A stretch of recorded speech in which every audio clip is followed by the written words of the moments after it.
I'm very excited to be joined today by Mike Hill, a state representative from Florida and a very active one. Mike, thanks for joining me today. Well, thank you for having me. It's my pleasure. Two things I admire about you, and I want to talk to you about both of them today, are your ideas about guns and gun control, the red flag laws that are trying to be pushed now. And then in the second half of the show, I want to talk to you a little bit more about your pro-life stand. Let's start with guns. Florida has become kind of the epicenter of the gun debate ever since that shooting at Parkland. Even the shootings that have happened since have been overshadowed by what happened at Parkland. And I think in part because, Mike, that was so immediately politicized. And they weaponized children in that. They CNN lied on stage in terms of having Marco Rubio speak. Talk about Florida as the epicenter, and what can you as a representative in Florida do to help push back against these red flag laws that are trying to materialize across the country? Absolutely. Well, first of all, the measures that were passed by that law shortly after the Parkland shooting, parts of it were actually good. What I mean by that is part of it was to make the schools safer. It was to harden the schools. It was to provide more funding for resource officers to actually protect the children. But there were several parts of it that were just unconstitutional on their face. For example, 18 to 20-year-olds can no longer purchase a weapon. Red flag laws, the gun confiscation laws. There was also a 3-day waiting period, and also a ban on bump stocks. Now, most people don't use bump stocks anyway, but what they used for the definition of a bump stock was so vague that any alteration that you make to your weapon could be considered a bump stock, even if you're just replacing the trigger. So all four of those measures were completely unconstitutional. Let me start with the one on the red flag laws, why I'm so concerned about that one. Here in our part of Florida, in a large part of Florida, is a large veteran population. And a veteran group came to me and says, Mike, we have young men and women who are returning from combat situations who have some form of PTSD. And some it's mild and others it's more severe. But these young people are very reluctant to go and get the treatment they need because they're concerned that they will be red flagged because of their treatment, which would mean that their weapons would be taken away and that they can't purchase a weapon in the future. So they're not getting the treatment they need, and that is dangerous. So what am I doing to fix all this?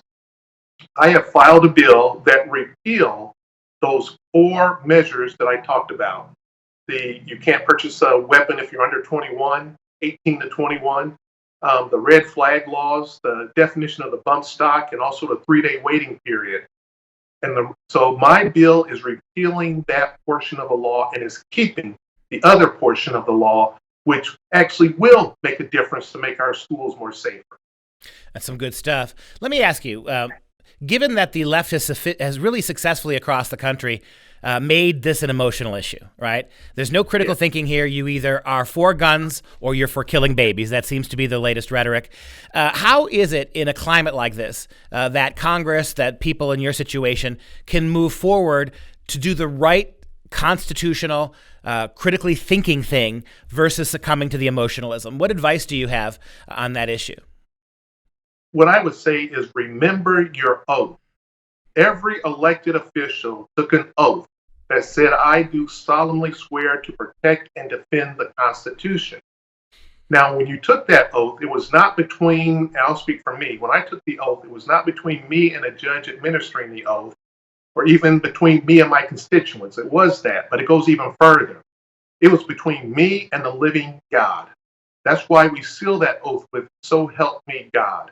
For me, it is an act of worship. I have to remember my oath that I solemnly swear to protect and defend the Constitution. And so when I see the Constitution being infringed upon, it is my duty, if I'm showing any fidelity at all to my oath, to make sure that the Constitution is not being infringed upon. And as you know, those red flag laws infringe upon so many. Our First Amendment, Second Amendment, the Fourth and Fifth Amendment, and the 14th Amendment. All have been trampled upon by that law that was passed after the Parkland shooting. So as Tragic as that situation was and continues to be for families who lost loved ones or who were wounded, as tragic as that is, we cannot allow emotion to rule the day because our emotions change so frequently. And that's like a bobber out in the sea. Instead, we have to use something that is more solid, more anchored, and that is our oath to our Constitution. You must remember that.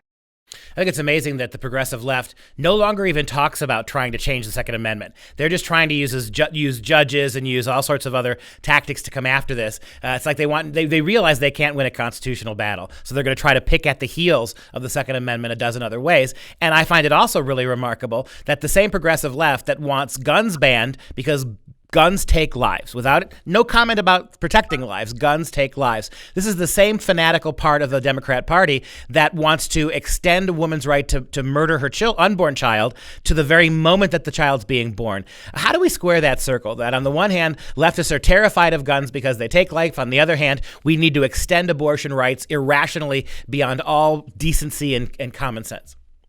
There's no way you can rationalize those two positions because they're juxtaposed to each other. You know, in this gun law, it says you have to have a 3-day waiting period. We tried to pass a law in Florida that said before you could have an abortion, you'd have a 1-day waiting period. They screamed bloody murder, and it was challenged in court. And it wasn't until just recently that a judge ruled that it is permissible to have a 1-day waiting period, when for 3 years it was on hold, where you could not have a 1-day waiting period for a woman to actually decide if it is appropriate, which it is not, to have an abortion. But instead, they passed immediately, and it was not challenged, a 3-day waiting period to purchase a weapon. There is no way you can reconcile those two positions. Either you are for life or you are not. And to say that we are protecting our Second Amendment rights does not mean that we're against life, that we want to have these tragic mass shootings. We do not.